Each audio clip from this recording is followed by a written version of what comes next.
Next month, the World Trade Organization will meet to discuss a proposal from 100 countries. Those countries want the WTO to waive patents on vaccines so generic versions can be produced, which would give poorer countries greater access to doses. Canada opposes the move, which my next guest calls a big mistake. Stephen Lewis is the former UN Special Envoy for HIV/AIDS in Africa. Welcome back to the program, Mr. Lewis. Hi, Catherine. Hi. I do want to start by asking you about sort of the bigger debate here that really has been consuming this country for a while, which has to do with the decision to access our doses through COVAX. Particularly timely given that AstraZeneca was approved by Health Canada today, and the doses that we're getting through COVAX are AstraZeneca doses. What do you think of that decision? Well, in one sense, Catherine, I don't understand it. We're getting 20 million or so doses of AstraZeneca, tens of millions of doses from Moderna and from Pfizer. We're soon going to get doses from Johnson & Johnson. We're soon going to get doses from Novavax. We are going to have so many doses that we're able to inoculate Canadians, immunize Canadians 5 times over. Why we would take 1.9 million doses away from the centerpiece of the response to the poor and middle income countries is beyond me. We don't need it. We will have enough doses to do the job, and we're getting them online very quickly. Why raid the one centerpiece which is designed to help the poor countries respond? I guess a couple of questions or points rather about that. The CEO of Gavi, which helps coordinate COVAX, was actually on this program just yesterday and said, listen, they're happy to have Canada get the doses to which it is entitled. That's the nature of this program, right? That part of how it works is that richer countries, and I'm sure I know I don't need to explain this to you, but just for our audience's understanding, that more well-to-do countries pay in, but in part, yes, to provide access to countries with less economic clout, but also because it secures them doses. So if this is the way the program works, what's so wrong with Canada doing what other countries like New Zealand, for instance, have chosen to do as well? Well, I know Seth Berkley well. I'm very fond of him. I respect him. And I suspect that privately in his soul, he's saying to himself, sure, you're entitled to it. In fact, back on September 27th, when you announced the contribution to COVAX, you said that half of the money you gave would be to buy vaccines for Canada. So I'm perfectly ready to admit that fact. But the truth is that we don't need those vaccines from COVAX. We simply have more than enough now coming online. Why alienate so many countries in the world by taking those 2 million doses? Catherine, Nigeria got 4 million doses today of AstraZeneca. They have a population of over 200 million. They need 350 million doses in order to reach herd immunity. Why should we take away from countries that are so struggling for the vaccine at any level, any number? It just doesn't make sense. At the same time, the incredible amount of pressure that politicians in this country are facing to get as many doses out as quickly as possible. I mean, it is a nonstop discussion about how Canada continues to fall down the global rankings. There has been a scramble, I think we can say, in the last few weeks as there have been supply problems. You say we don't need them. I guess the question becomes what the definition of need is. Well, yeah.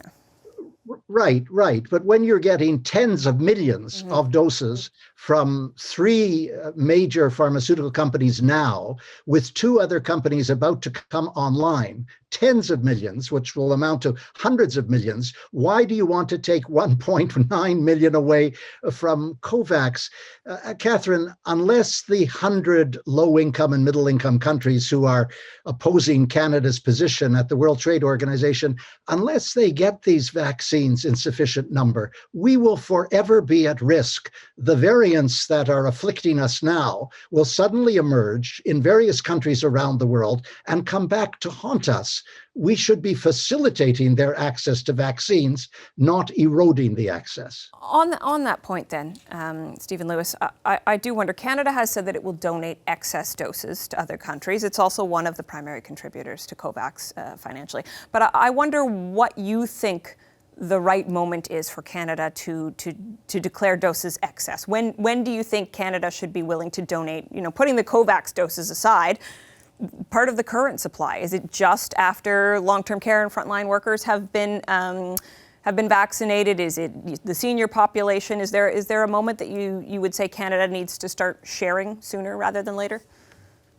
You know, Catherine, I'm not competent to make that judgment. I don't want to pretend to. It seems to me that at a point when we know what we have coming in, numbers of doses sufficient to immunize virtually everyone in the country, and indeed doses in excess of that, that's the moment in time. It's before people are fully immunized, the country's fully immunized, but that's the moment in time when we can say, look, if we have excess doses, we will send them to you. At the recent G7 meeting, France, Macron, the president of France, said that 3.5% of the doses now available should go to the frontline workers in Africa. No one picked him up on that. The truth is that the rich nations of the world are engaging in a new form of neocolonialism.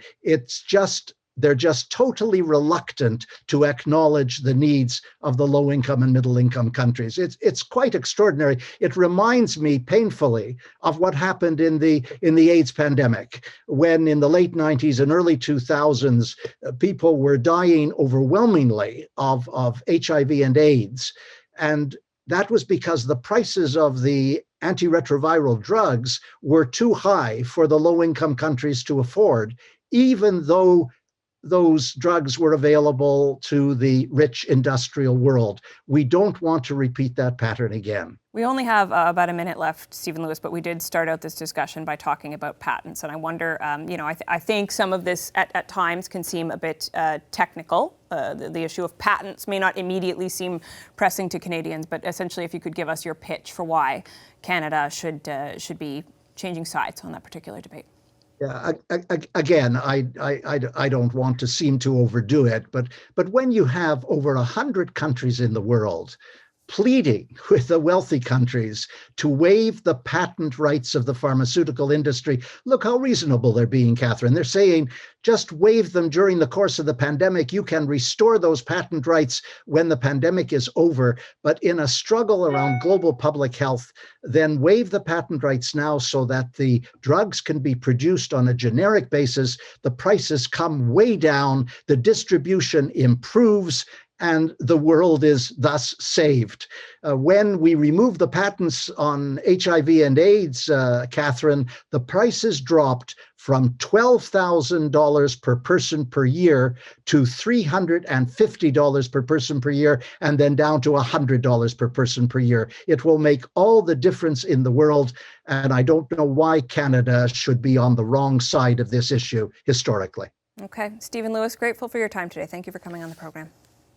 Thank you. Hi, I'm Vashi Capellos, host of Power in Politics. See more of our show by subscribing to the CBC News channel or click the link for another video.